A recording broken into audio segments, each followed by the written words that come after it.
దాన్ని ఫ్యూచర్ సిటీలో కలపాలని జేఏసీ నాయకులు బైక్ ర్యాలీ నిర్వహించారు. 400 బైక్లతో కలెక్టరేట్ ఆఫీస్ వరకు ర్యాలీగా వెళ్లి కలెక్టర్కు వినతి పత్రం అందించారు.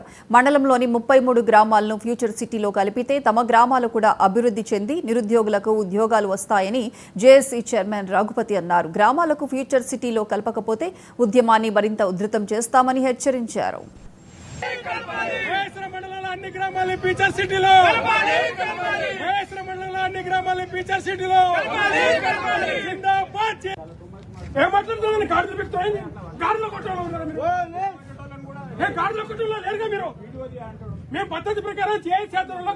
సిటీలో విలీనం చేయాలని గత నెల రోజులుగా నిరసనలు, ఆందోళనలు స్థానిక శాసనసభ్యురాలు, పార్లమెంటు సభ్యులు, జిల్లా మంత్రి, నియోజకవర్గం ఇన్ఛార్జి తదితర నాయకులకు వినతి పత్రాలు అందజేయడం, వారికి మహేశ్వరంలో ఫ్యూచర్ సిటీ విలీనం చేయకపోతే జరుగుతున్నటువంటి నష్టాలను ప్రభుత్వం దృష్టికి, స్థానిక ప్రజాప్రతినిధుల దృష్టికి తీసుకురావడం జరిగింది.